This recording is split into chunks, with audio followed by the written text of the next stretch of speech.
Welcome to episode 7 of Psychopaths.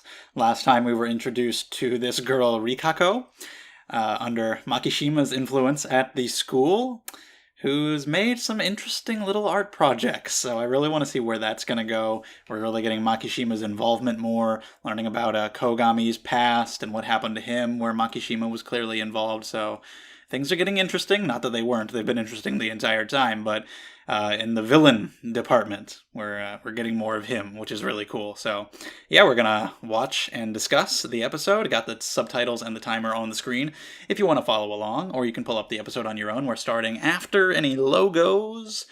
So let's get into it. In 3, 2, 1, play.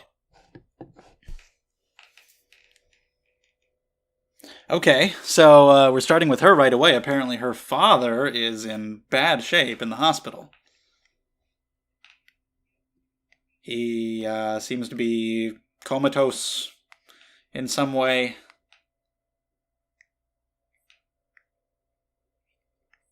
Nice looking place.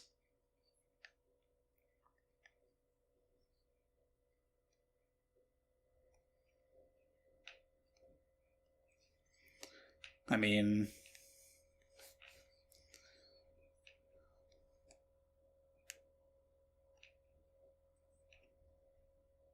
okay, we're learning a little more about her life and her perspective. Interesting because, of course, her father literally like a shell of his former self. And she's saying that's what everyone is affected with. Or a lot of people. We'll have to see where that goes. But first, while the OP is playing, let me say that if you enjoy these videos, subscribe to the channel. Psychopaths comes out every Wednesday, and there's other videos every single day of the week. Also, check out the description down below for links to Twitter and Discord if you want to hang out there, and Patreon if you want to support the channel, get these videos a week early or even earlier, get polls and vlogs and all that stuff. Thank you very much. So, yeah. So we'll have to see where this goes with this girl, but seems like she's saying because of people's attitudes in the society, they're too at peace, like they're too unthinking to be like shells of their former selves.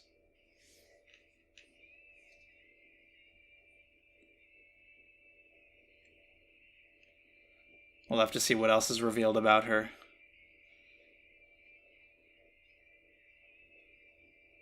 And I'm sure that's a greater part of what Makishima probably believes. We don't know a lot about his motives or what he's doing, but I'm sure he is against the society and how it has affected people. Look at that. That is insane. Symbolism of... I didn't get to read that whole thing. Bletilla shrine or something? But, yeah, reminds them of this. Person who did it is different, but the person masterminding the whole thing is the same. And they know that there's this connection, and they're like, dude, it's too personal, get off the case. Yeah, that's actually fair. But yeah, I'm sure Makishima, like, doesn't approve of what the society has done to people. And he's probably exploiting these people the way that he is, you know, giving them the opportunities to cross the line, to point out, like, society's flaws and draw attention to how this society has changed people for the worse, in his opinion. That would be my thinking so far. Okay, is that the girl who had gone missing? It's a private college? I didn't know they were that old. I thought they were younger. Yeah. Maybe you can get some kind of lead on him then.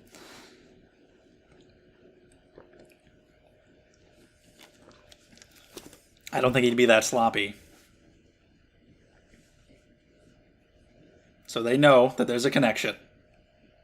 They just don't know who he is. Just look at him. Just look at his face and you'll fucking tell. He looks villainous as fuck.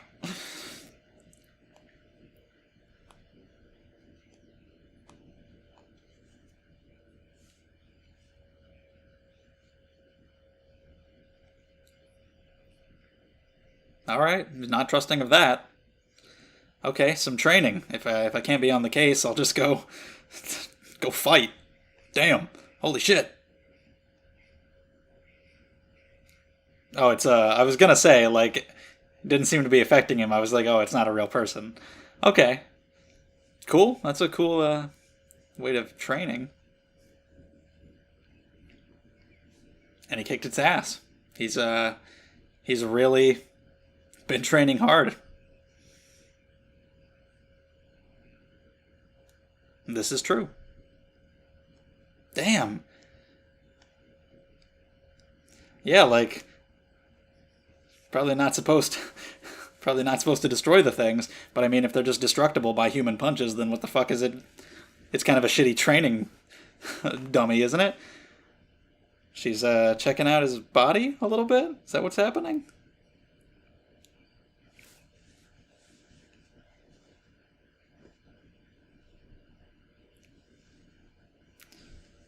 You know, it's interesting. I feel like most male anime characters don't have nipples, usually. At least a lot of the time.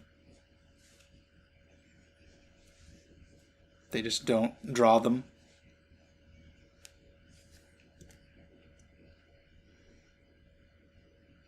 Wow. That is true. You gotta, like, take your own responsibility for it. The Dominator does all the thinking itself, though, you know? It can be easy for somebody to just disconnect from it and be like, yeah, I'm not even involved. It's just the Dominator that's doing it.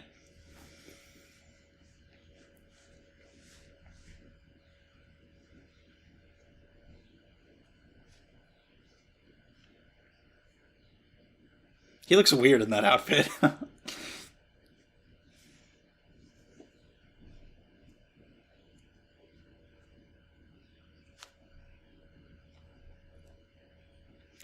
Yeah.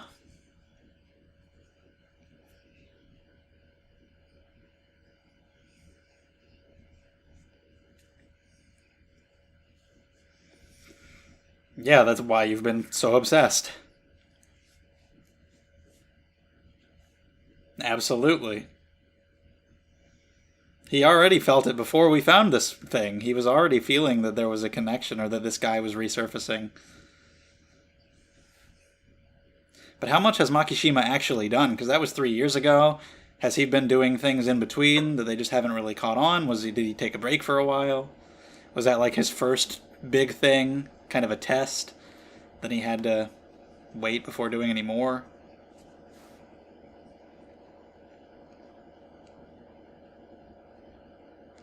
Okay, we'll see what happens.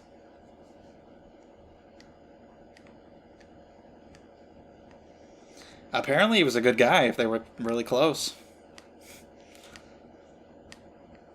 Oh.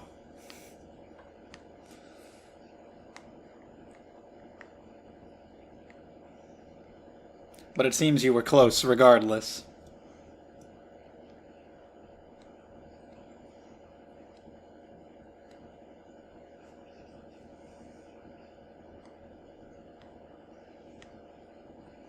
Well,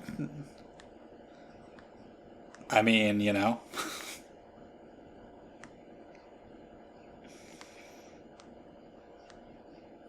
See why he was an enforcer, I guess. He had his flaws, but clearly they were close, and regardless, to die in that way, it's pretty terrible.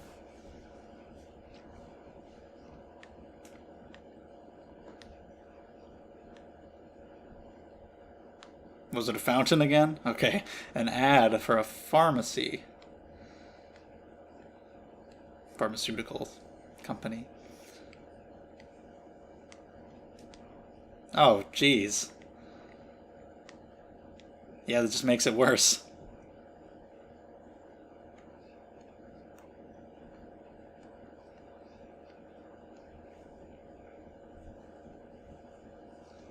Definitely trying to send a message with something that extreme.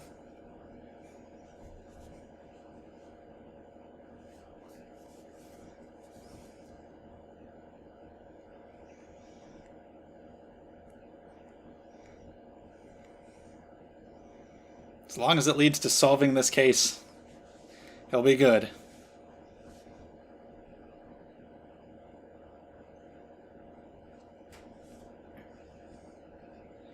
Okay, a picture of what? We have a blurry picture of Makishima, I guess. Is it clear enough at all? Oh, okay, I was going to say, is it clear enough at all to where they could potentially recognize him, but they actually have a name? Well, there you go. That's way a bigger lead than I thought they would have. So yeah, the other girl got kidnapped. I don't know if she's dead yet or just being stored somewhere. There's been others as well. This girl's gonna take out the whole school.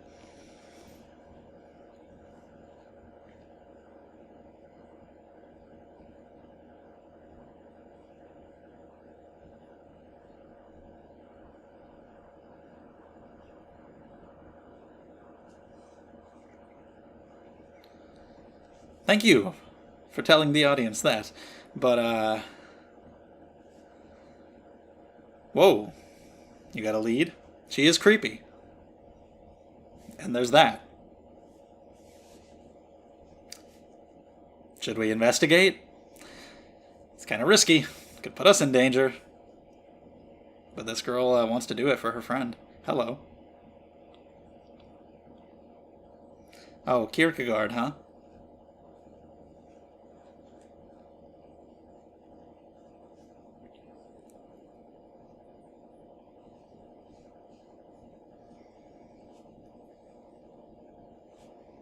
In a way.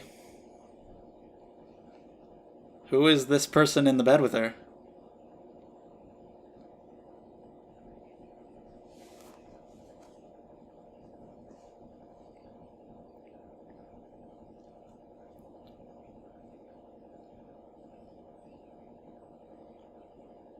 Okay, she's taken the art to a new level. Did he abandon it? I don't know exactly what's wrong with him. Oh, shit. Did you kill him? No, it seems like he just finally passed. Is this a dead body?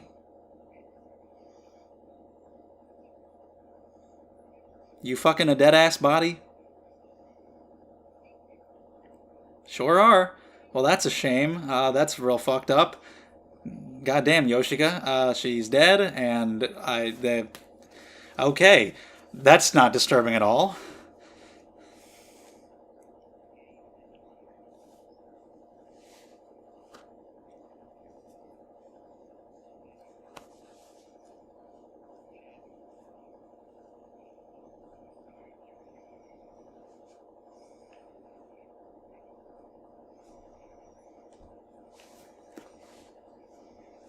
Okay. Who's this guy? Yeah, of course, some stress can be a decent thing.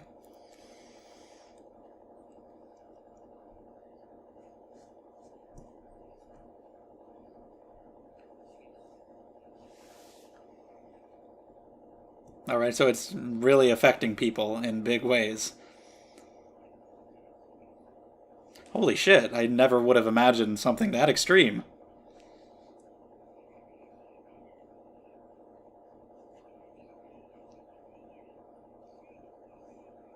That's bizarre. I have no medical knowledge to confirm this whatsoever. Wow. I don't really care if it's scientifically accurate. Damn.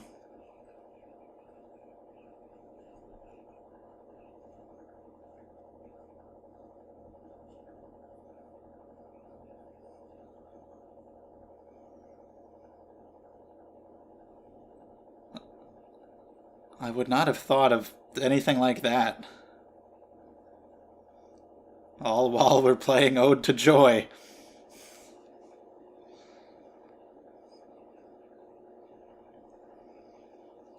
That's a little weird, but at least they were just drawings.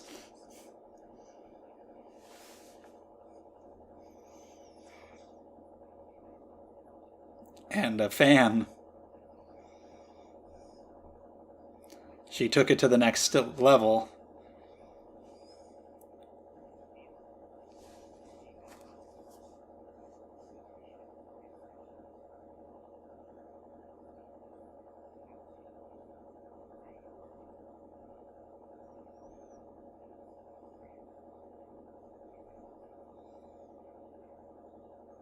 Interesting, trying to change people through art, which makes a lot of sense.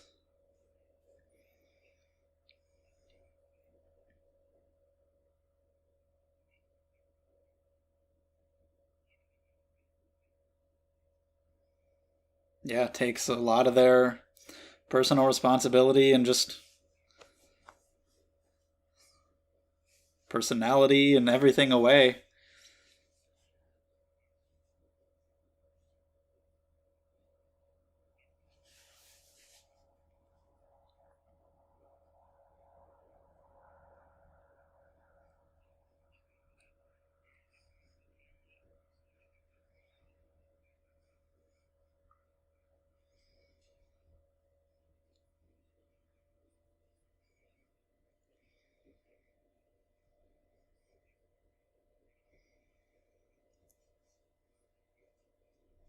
All right, well, that explains that.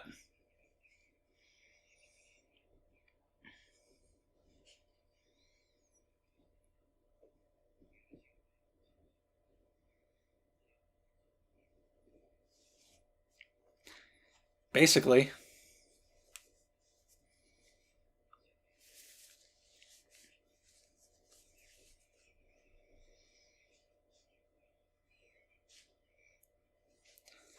Seems to have inherited his ideals.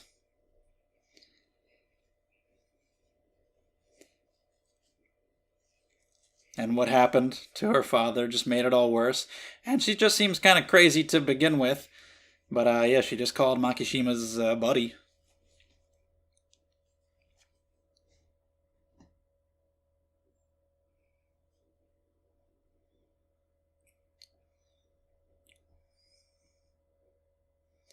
The hell are we doing here? This is where the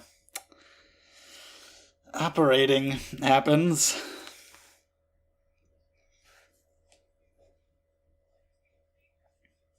Why is there a place like this in the academy? I see.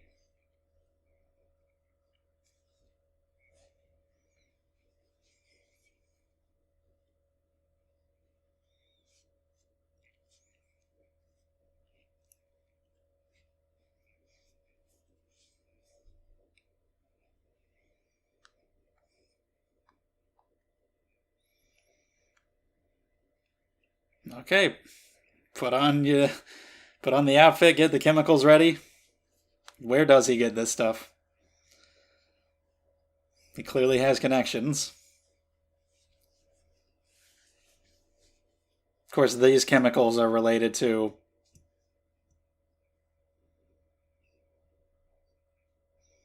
the case 3 years ago, but in general.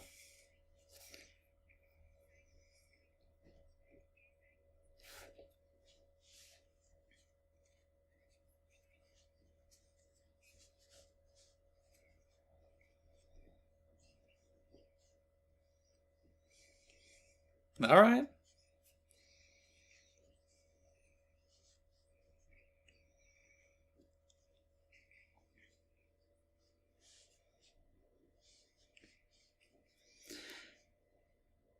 That's horrible. I was wondering if there was a chance she could still be saved. No. She had been dead already, and now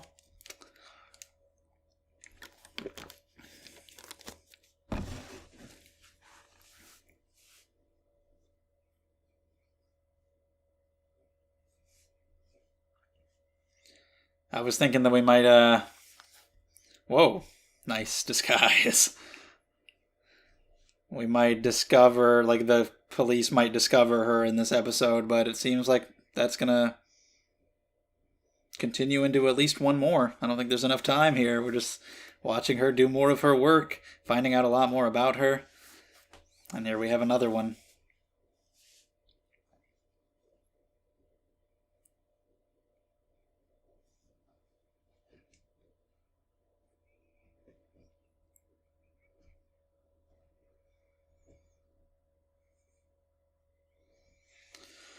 Now this fucking girl.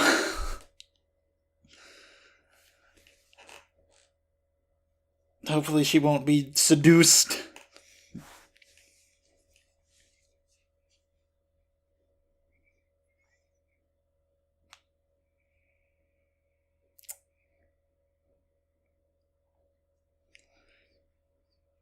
It's a good drawing, good art. I'll give her that.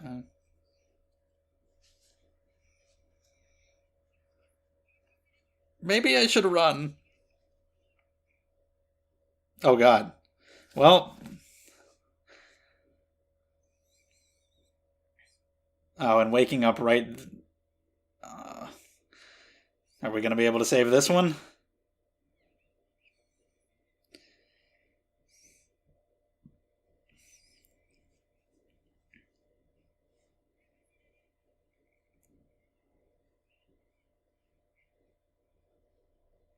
This is horrific.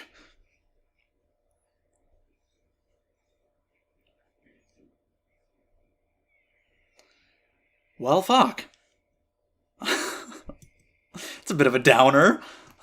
So I guess we'll continue that next time. Let's talk about this one. All right, episode 7. We're continuing this story with Rikako Oreo.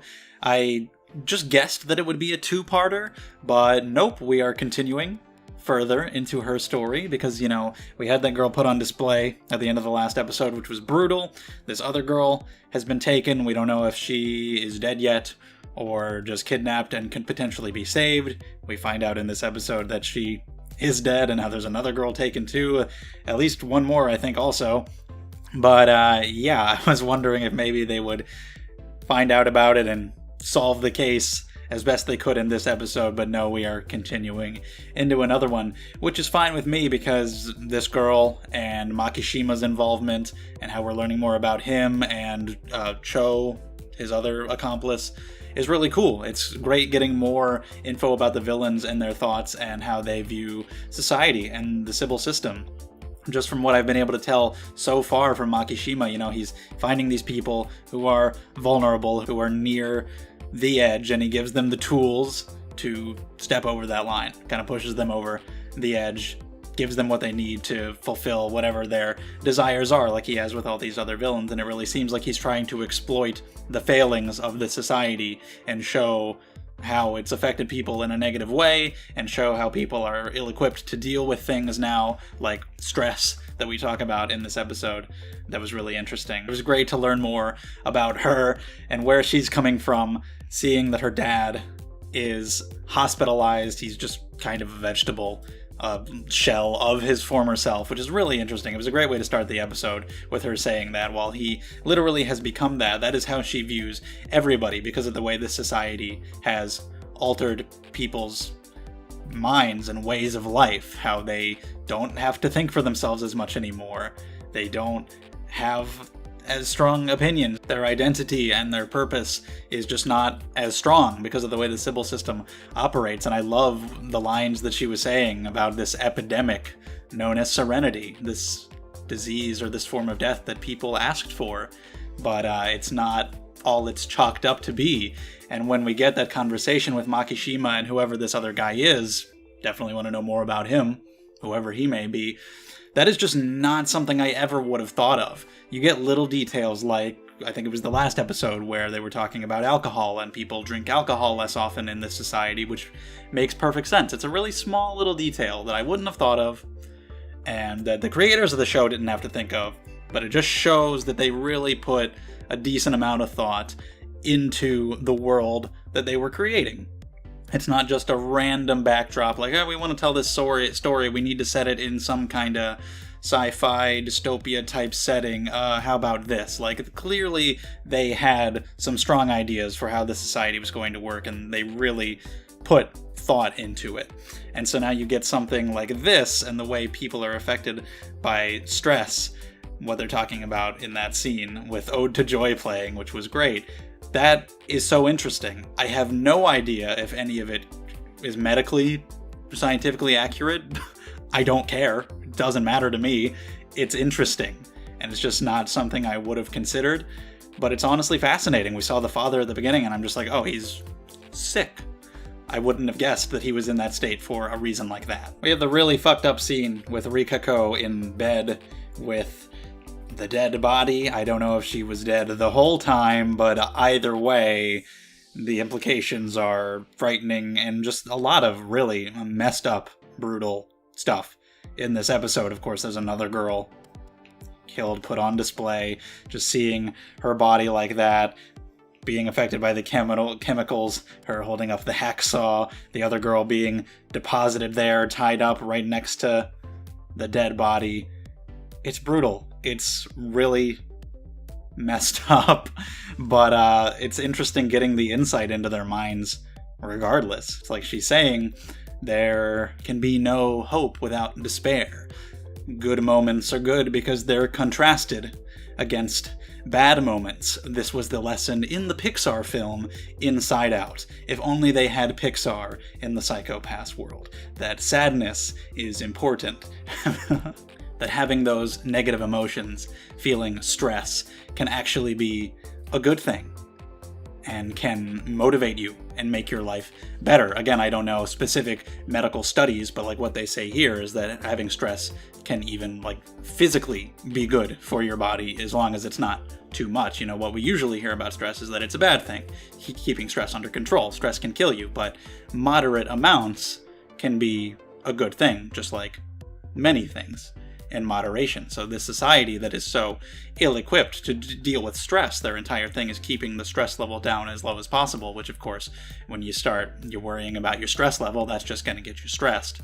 Then you go on this medication, then it can become addicting, and then there's that, so that's just a vicious cycle that this system has created. And people in the society just don't have as much of a purpose. They were talking about in the last episode that this is one of the few places, this school, that still has things like school clubs.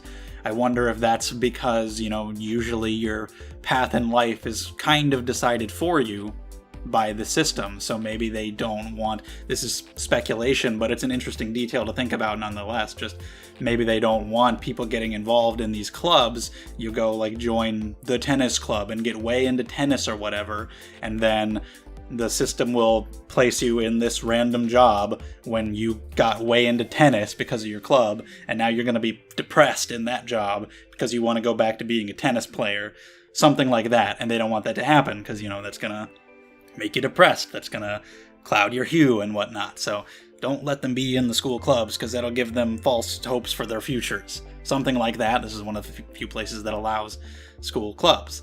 But yeah, like people just don't have as much of a reason for living, honestly. And stress is one thing that can actually give you that kind of reason. It can be a motivator to succeed.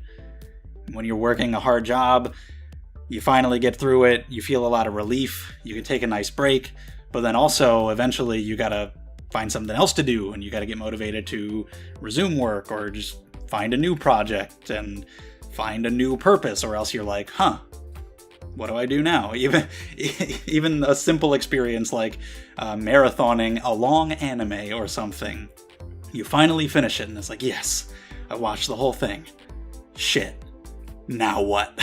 You need something else to do, motivation to move on to something else, or else you're just gonna fade away. And that a lack of stress can actually affect people that badly, at least within the logic of the show, that it can go to such an extreme, is really fascinating. And they say that even lifespans are shortening because of things like this, despite advances in technology, which all things that they're trying to cover up, of course. This is not publicly known at all, but it's so interesting getting this society from the perspective of the villains. This is what I wanted to see from the beginning. I wanted to see all kinds of different people and how they feel about this, and we're seeing all the different kind of like the seedy underbelly of the society, all the different places that fall through the cracks, the places that are covered up and people aren't supposed to know about, like how they didn't broadcast on the news when the murders happened 3 years ago because it was too brutal and people couldn't handle the stress. The area stress level went up, and just seeing the things they have to do to try to keep this society under control is pretty crazy. You have these stress medications that lead to stuff like this, and you have this man who is trying to help through his artwork because he had these ideals himself that his daughter has adopted, but to extreme level because she just seems kind of crazy, and she's been affected by Makishima, and also in desiring revenge for her father, it's just pushed her to even further extremes. He had these ideals that we needed to embrace basically everything that makes us human, rather than ignoring those negative aspects, like coming to understand those negative or darker parts that may be within us, and accepting them is how we that's how you be a person and how you grow as a person, rather than just trying to form the society that ignores those entirely, and you take medication to the point where there's like nothing left of who you really even are. I think it's cool that he made artwork the way that he did because of his ideals, people trying to actually control these darker parts within them. Whereas here, if they're just ignored like this, then there's no part of you that can fight to control them and fight to contrast them, really, and it leads to the extreme. People no longer have to control these things themselves, they're just controlled for them, and this guy actually embraced that at first. He thought it would be helpful for people's minds, but he ended up losing his own purpose. And look what happened to him. And it's a messed up story. It's really interesting. It's messed up watching these villains operate the way that they do. But there are also some good scenes with the good guys. Kogami being taken off the case, which is an understandable decision from Ginoza's perspective, for sure. Being way too personally involved, and them understanding the connection between this and 3 years ago. And I really wonder what the deal is with that. Like, has Makishima been operating this entire time on a smaller scale? Did he do that 3 years ago as just like his first major thing, as some kind of experiment in order to learn something, test the waters? Then maybe he had to spend 3 years preparing for this, whatever this is that he's doing now. I don't know, but they know that there's clearly a connection, and obviously the teacher from 3 years ago was from this school. This girl is at this school. All these girls are disappearing now from this school, which hopefully they should catch on to very soon. And Makishima is there too. He seems to probably be smart enough to evade them, but hopefully this will be the start of them making connections to figure out who he is. Because I do have a blurry-ass picture and a name, which I didn't expect. I didn't think they had anything like that. So they already have more leads than I thought. But yeah, Kogami getting taken off the case is understandable, and he seems to be understanding. He definitely wants to get back on, and like they said, like wait for an opportunity to see if they need us. But for now, the way they're operating it makes enough sense. And I really like the scene between him and Akane doing all that training, kicking this thing's ass and destroying it. Like, yeah, you know, they might be mad at you because you did that, but it's for training. You're gonna get a little rough. You might lose control a little bit. You might just start punching it. It's even on the highest difficulty. If the highest difficulty cannot handle being punched sometimes, then that's really on them. But clearly keep it in shape. Very much so, and I really like what he was saying about how like it's me who does the killing, it's not the Dominator. It's such a strong and powerful weapon. I feel like I need to keep up as well, because the Dominator makes all these choices for you. It tells you what to do. You don't really have to think about it, and I think it's a good idea to keep in your mind that like I am the one pulling the trigger, I am the one killing the person, that it is on me. Akane just like checking out his abs and whatnot is really cute. That's fun. I've come to like her character design a lot more. I remember when the show first came out and I first ever saw character designs of her, I thought the hair was a little weird, and I think a lot of people probably did. But watching the show and getting exposed to it more, I've come to really like her design a lot more, and her little cute moments, like the outfit she wears in her private time and everything.